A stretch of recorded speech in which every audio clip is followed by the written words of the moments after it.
Sofia was only 9 years old in 1975 when she joined the town choir and music school. She was a bright and cheerful girl who loved to sing and play the cello. Her favorite place in the world was the music hall where she spent hours practicing, surrounded by other young musicians. Her father, Mr. London, was a kind man who worked as a carpenter, and he always supported Sofia's love for music. He had even built a special music stand for her and polished her cello every week to keep it looking beautiful. Sofia's mother had passed away when she was very young, so it had always been just the two of them. They were very close. Every evening, after practice, Sofia would sit by the window and write letters in her diary, sometimes writing little notes which she folded into tiny envelopes. Mr. London never looked at them, thinking they were just childish poems or dreams about music. But everything changed one cold November evening. Sofia didn't come home after choir practice. The school said she had left the hall on time. No one had seen her after she walked out the door. At first, everyone believed she had taken a wrong turn or maybe gotten lost. But as the days passed, the search became more serious. Flyers were put up all over town. Volunteers searched the woods and rivers nearby. Police asked questions and even brought in dogs to follow her scent. But there was no sign of Sofia. No bag, no shoe, no cello. It was as if she had disappeared into thin air. Mr. London didn't give up. He waited every night, sitting on the porch, hoping she would walk up the path. People slowly stopped asking, and life moved on for others. But not for him. For 15 years, he kept Sofia's room exactly the same. Her cello sat in the corner, leaning against the wall like it was still waiting to be played. The strings had loosened and the wood had faded, but he didn't touch it. He couldn't. It felt like it still belonged to her, even though she had been gone for so long.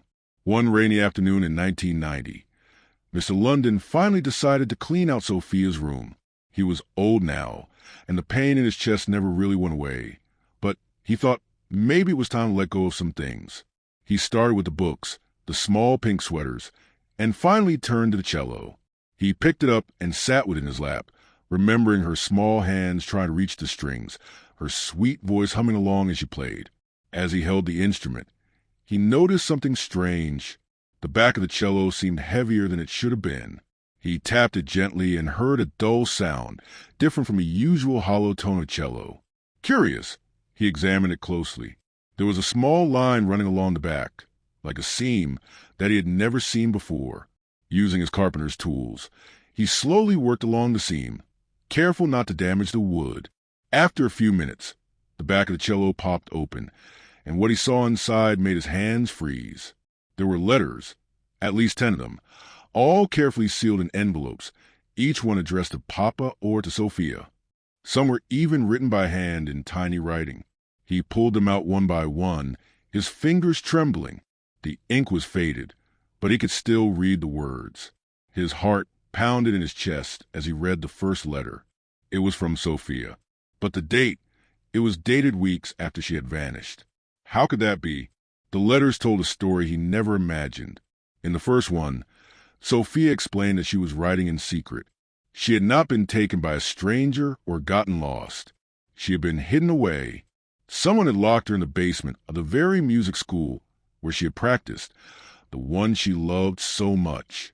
She wrote that a man who worked at the school had taken her because she had seen something she wasn't supposed to. She didn't explain exactly what, but the man had threatened her. He kept her in a small dark room with only a mattress and a small lamp. He allowed her to write letters, but only on the cello scraps he gave her. She had hidden them inside the cello during one brief moment when he let her out to use the practice room. "I don't know if you'll ever read this," she wrote, "but I will keep writing. It makes me feel like I'm still close to you." Letter after letter, she described her days, how she missed her dad, how she dreamed of the sky and the sun. She talked about the smell of wood, of her old sweater, and how she still hummed songs in her head, even though she wasn't allowed to sing out loud. The last letter was dated over a year after she vanished. It ended with, "I hope one day my cello brings me back to you." Mr. London wept as he held the papers to his chest. He couldn't believe it. She had been alive, hidden right under their noses, and no one had known. He rushed to the police with the letters, demanding they reopen the case. This time, they listened. The police followed the details in the letters and searched the basement of the old music school, which had been abandoned for years. They found scratch marks on the wall, old food wrappers, and a broken lamp. Hidden behind a boarded-up section near the boiler, they found the remains of a small room. It was too late. Sofia was no longer there. But everything pointed to her having lived there for months, maybe longer. They also discovered an old-school janitor who had disappeared shortly after Sofia's vanishing. He had been fired for unknown reasons, but had never been investigated properly. A search through town records found that he had changed his name and moved to another city just weeks after police stopped looking. A team was sent to find him. When he was finally tracked down, he was an old man now, living in a small house alone. At first, he denied everything, but when shown the letters, his hands shook and he went silent. After hours of questioning, he finally confessed. He said he hadn't meant to keep her for so long, but he panicked when she recognized him and said she was going to tell the principal something she saw. He locked her in the basement, promising he'd let her go later, but never did. She got sick after a year and stopped talking. One night, she didn't wake up, and he panicked again. He buried her in the woods behind the school and ran. He had carried the guilt for years. The police arrested him, and the case made national news. People couldn't believe it. A child missing for so long had been just steps away, locked inside a building full of people, and no one had known. Mr. London was never the same again, but he found a small kind of peace. He was able to give Sofia a proper burial and placed her cello beside her, just like she would have wanted. The town held a memorial service where hundreds came to say goodbye to the little girl who loved to sing and play her cello. Her letters were copied and placed in a small museum near the school, reminding everyone to listen closely, to look more carefully, and never stop searching for the truth. Sofia's story changed the way the town cared for its children, and new rules were put in place to protect students. Mr. London visited her grave every Sunday, sometimes sitting with his old tools, sometimes just humming the soft tune she used to play. Her cello had held her voice when no one else could hear, and in the end, it was the music that helped bring her back home. The police could hardly believe what they were reading. The letters that Mr. London had found inside Sofia's cello were treated as serious evidence. They were old and fragile, but the writing matched Sofia's known handwriting from school records. One officer even remembered helping with the original search back in 1975. He said the music school basement had been checked once, but not thoroughly. It had been too large, full of storage rooms and hidden spaces, and back then, they didn't think a child could be hidden so close. After reading the letters carefully, investigators returned to the old school building, which had since been closed and left to rot. The windows were broken, and vines had crept along the brick walls. Inside, dust covered the wooden floors, and the air smelled of mold and rust. Still, they searched every room, every stairwell, and every corner of the basement. After 3 days, they found a false wall behind some old lockers. It was covered in old posters and paint, but behind it was a hidden room, no larger than a closet. Inside were the remains of a mattress, a small desk made from crates, and the metal frame of a broken lamp. The walls were scratched with markings, days, maybe months counted. There was also a faded sweater with a flower pattern, the same one Sofia had been wearing in the last photo ever taken of her. The police knew this was where she had been kept. They took photographs, collected what they could, and closed off the area for deeper investigation. For Mr. London, it was both heartbreaking and relieving. His daughter had been there, alive, for a time, still writing, still hoping to be found. He kept asking himself why no one had listened more closely. He wondered if she had called out while people walked above her, unaware. He kept seeing her in his mind, sitting on that mattress, humming her songs quietly, trying not to cry. He blamed himself for not checking the cello all those years ago. The idea that her voice, her letters, had been inside it the whole time, it tore him apart. But he also knew Sofia had tried her best to reach him.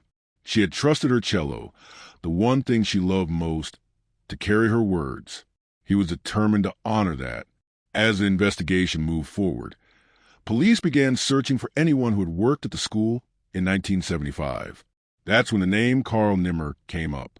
He had been a janitor at the music school for 6 years and had suddenly quit 2 weeks after Sofia disappeared. At the time, he claimed it was due to illness in the family, but no one ever confirmed the story. His file showed no follow-up. With modern records, investigators found that he had changed his name in 1976 and moved to a small town 3 hours away. He was still alive, now in his 70s, and living alone in a rented cottage. A team of officers was sent to speak with him. At first, he acted confused and said he barely remembered his time at the school. But when they showed him the letters, especially the one describing the man with the ring of keys, his hands started to shake. He asked for a glass of water, and then he went silent for almost an hour. Eventually, he admitted that he had taken Sofia, though he still tried to blame her. He claimed she had followed him after hours and seen something she shouldn't have, something he never explained clearly. He said he didn't mean to hurt her, only to scare her into forgetting. But when she didn't stop crying, he panicked and locked her in the storage room. He gave her food, old blankets, and scraps to write on. She wouldn't stop writing, he said in a tired voice. Even when I took away paper, she made things out of cardboard or cloth. I should have stopped her, but I didn't. He confessed that after many months, she became ill. He tried to care for her, but he was afraid to go to the hospital. When she died, he buried her in the woods behind the school. He had lived with the guilt ever since. The police didn't let him speak further. He was arrested and taken into custody, while a full search was done in the woods near the music school. There, in a quiet grove not far from the back exit, search dogs found a disturbed patch of earth. Under a layer of old leaves and tree roots, they found what was left of Sofia. A small bracelet, one shoe, and a few bones were carefully collected. The town was stunned. The truth had finally come out after all these years, not because of the lucky break, but because of the love between the girl and her father, and the cello that held their secret. News about Sofia's letters and the truth behind her disappearance spread quickly across the town and even reached national newspapers. Reporters stood outside the old school building, filming the spot where her secret room had been found. Some neighbors left flowers by the school's gates, and others lit candles in front of Mr. London's home. The town, once quiet and sleepy, was now filled with whispers, tears, and people sharing stories about the girl with the cello who used to sing at the Sunday choir. Many said they remembered her voice. It was sweet, soft, but strong, like someone older than her years. Her father, Mr. London, avoided cameras. He stayed indoors for the most part, tried to read every letter that had been hidden inside the cello. Some of the letters were addressed to him, others to her late mother, and one to a girl named Emily, her best friend at the time. The saddest part was that none of the letters were angry. Sofia hadn't blamed anyone. She had written about her dreams, her fears, her songs, and how she hoped one day her dad would hear her again. She missed school, she missed the choir, and most of all, she missed playing music. She had even written the notes to a song she had made up while in hiding. Mr. London cried each time he read them. It was like she had kept a part of herself alive in those pages, hoping someone would find them one day. The cello was taken by investigators, but they promised to return it once it had been studied and preserved. Mr. London didn't mind. He only wanted the letters, and he read them over and over like they were the last pieces of his daughter's voice. He contacted Emily, who now lived in another state, and sent her a copy of the letter addressed to her. When Emily read it, she broke down crying. She had always wondered what had happened to Sofia.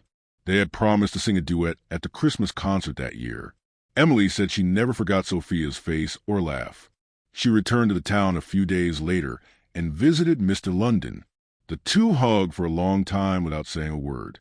They sat at the kitchen table and went through the letters together, sometimes smiling, often crying, but always listening, as if Sofia were still there, whispering from the pages. The police made plans to hold a proper ceremony for Sofia's remains. The town agreed to build a memorial next to the music school, with a statue of a young girl holding a cello, surrounded by musical notes. They also decided to rename the old school's music hall in her memory, Sofia London Hall. For many people, this was the town's way of saying sorry for not finding her sooner, sorry for not searching better, and sorry for forgetting the little girl who brought so much music into their lives. At the same time, something strange happened that no one could fully explain. During one of the memorial services, as the choir sang one of Sofia's favorite songs, a breeze passed through the hall, and one of the old cellos, stored near the back, gave a soft, low hum. People looked around, confused. The string hadn't been touched. It was as if the cello had played itself. Some said it was the building settling. Others said it was just a trick of sound. But a few people, including Emily and Mr. London, believed otherwise. They said it was Sofia, smiling from wherever she was, letting them know she had heard the music, and that she forgave them. After the service, the town felt lighter, like a shadow had lifted. But for Mr. London, the pain never left completely. Still, each time he read her letters, especially the one where she said, "Don't be sad, Papa. Music is forever," he felt a little closer to her. Weeks turned into months, and while the world moved on, Mr. London still lived each day with Sofia close to his heart. The cello, now cleaned and restored, was returned to him along with a small glass case containing the original letters, safely preserved behind clear plastic. He placed both the cello and the case on a wooden shelf in his living room, where sunlight touched them every morning. Every time he walked by, he paused, sometimes placing a hand on the instrument, as if it still carried his daughter's warmth. Though many people had praised him for never giving up, he didn't feel heroic. He only felt the deep ache of a father who had spent 15 years waiting for a knock that never came. And yet, knowing what had happened, knowing the truth and holding her words in his hands, gave him something he hadn't had in a long time: peace. One day, he decided to open his home to the local children who had grown curious about Sofia's story. He invited them to hear her music, read small parts of her letters aloud, and tell them about who she was. She wasn't just a girl who vanished, he told them gently. She was a daughter, a student, a singer, and a dreamer. The children listened quietly, especially when he played the cello. Though his hands trembled and the notes were not perfect, they all listened as if Sofia were playing through him. Soon, schools from other towns reached out. Teachers asked if they could bring their music classes to learn from Sofia's story. Mr. London agreed, and every month he hosted small groups. He taught them not only how to care for instruments, but also how important it was to listen, not just to music, but to people. Sometimes the quietest voices carry the most truth, he said. It became more than just a lesson in music. It became a lesson in love, loss, and never giving up. Inspired by this, a group of students began writing songs based on Sofia's letters. One young girl, about the same age Sofia had been, wrote a song called "A Girl in the Cello," which became popular at school concerts. The song spoke of hope trapped in silence and a melody waiting to be found. When Mr. London first heard it, he wept openly, but his tears were no longer full of pain. They were filled with something else: pride. He knew that Sofia's voice had finally reached beyond the cello, beyond the letters, and into hearts of people who had never even met her. Years later, Mr. London passed away peacefully in his sleep. In his will, he asked that the cello and letters be placed in the town museum, along with a simple plaque that read, "To Sofia, whose song never ended." The museum kept them in a special room called "The Music Lives On." People still visit that room today, many leaving behind small notes, folded sheet music, or drawings of cellos and choirs. Some say they hear faint music when the room is quiet. Others claim they've dreamed of a girl in a red skirt smiling and playing a cello on a bright stage. Whether true or not, one thing remained clear: Sofia's story had touched more people than she ever could have imagined. Her cello, once silent, had become a voice for those who felt forgotten, and her father's love, so steady, so deep, had turned sorrow into something lasting. Even as time passed, her song remained, carried on the strings of memory in the hearts of those who listened.